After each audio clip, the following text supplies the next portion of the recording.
Hello, everyone. I'm Steve Andrews, and I wanted to share some news of a new book that I've got coming out.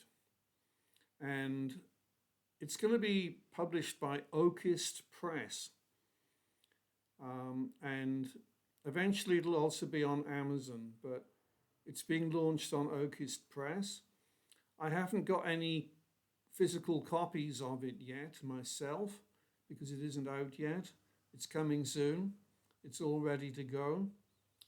But what I can show you is a photo.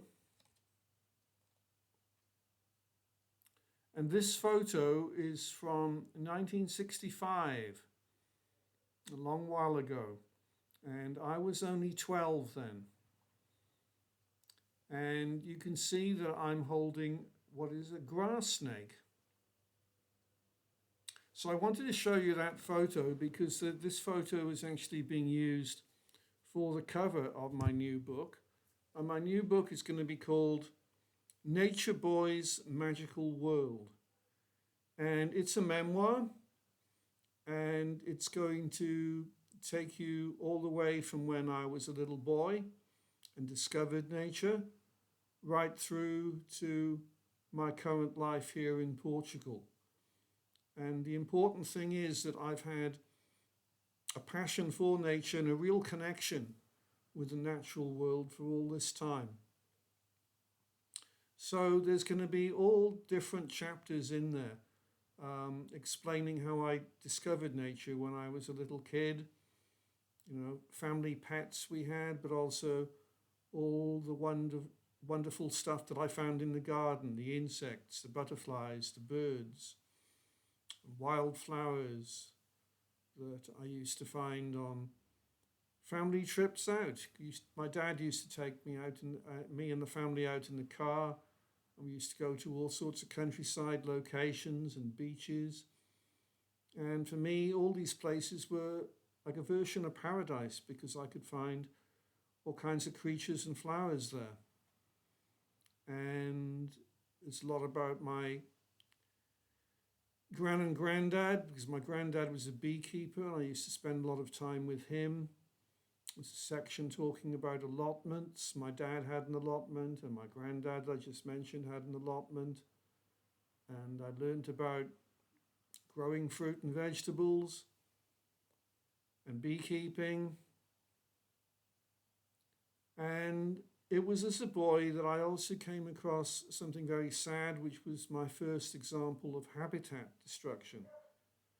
Because a pond in a park that my mum used to take me to when I was really little, maybe 5, 6, 7, something like that. One day we went there, the pond had gone. Now this pond was really important to me because it had newts and tadpoles in it and dragonflies. It had all gone. Why had it gone? Because they decided that they were going to fill it in and make a flower bed there.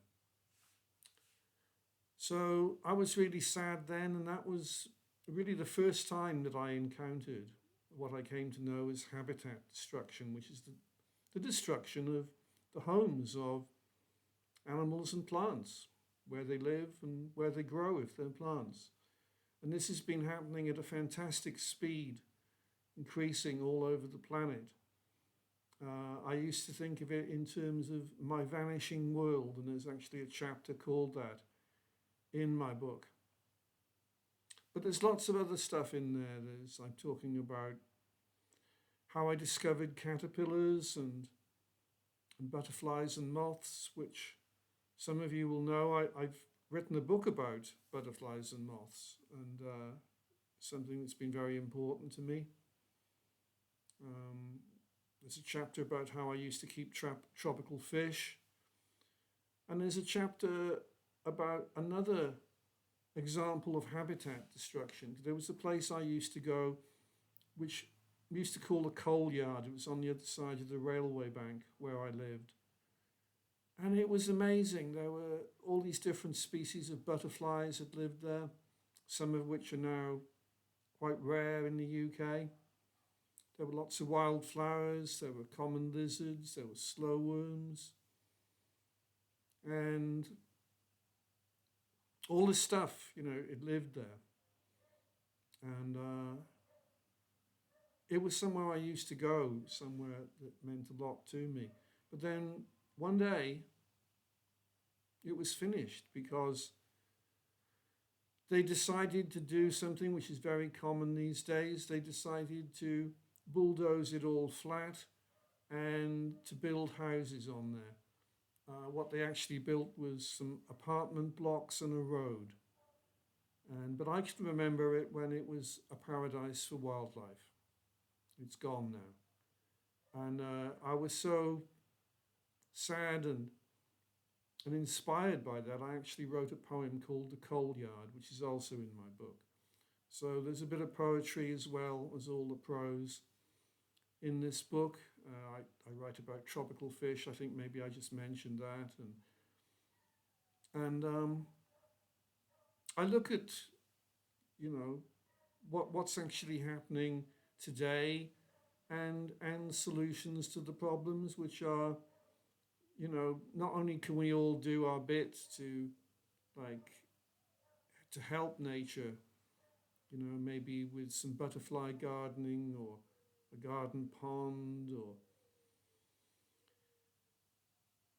thinking about our consumption of stuff, you know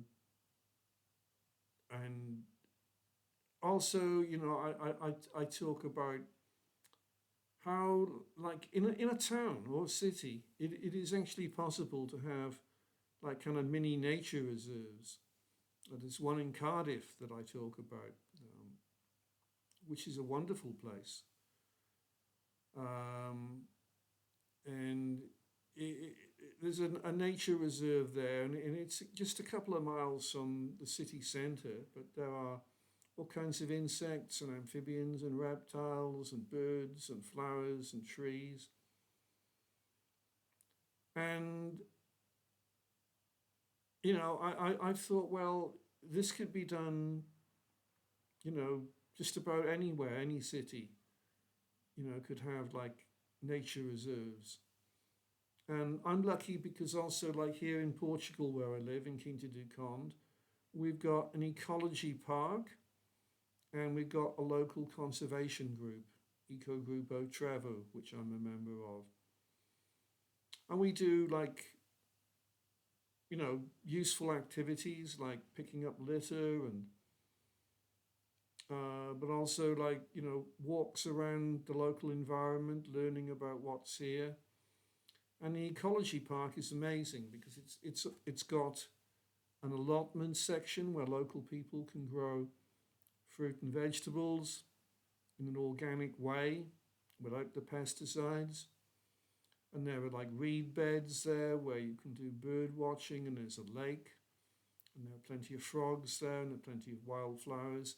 And the amazing thing about this, the ecology park of Quinta do Conde, is it's right next to a busy road and an area where there are supermarkets. And so, like, if you were driving through the town, you wouldn't know anything about this, but it's there, and all the creatures and plants are all surviving well.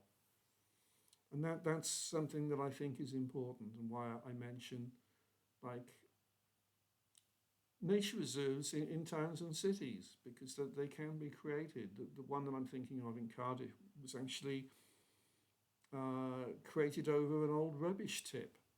So if you went there today, you wouldn't know this. You would see the ponds and the trees, and plenty of orchids grow there. So it's quite easy to turn things around, and that's what I would like to think will be happening around the planet. So that's a little bit about my book, which is going to be called Nature Boy's Magical World. It's going to be on Oakist Press, so you can find out more details there. If you Google Oakist Press, that's Oakist Press, Press, Oakist Press, and my name, Steve Andrews, Nature Boy's Magical World. So just wanted to share that with you, and I'll just show you the photo again. This is the photo that was used for the cover image. Me, age 12, with a grass snake. So thank you for watching and listening, and I'm Steve Andrews.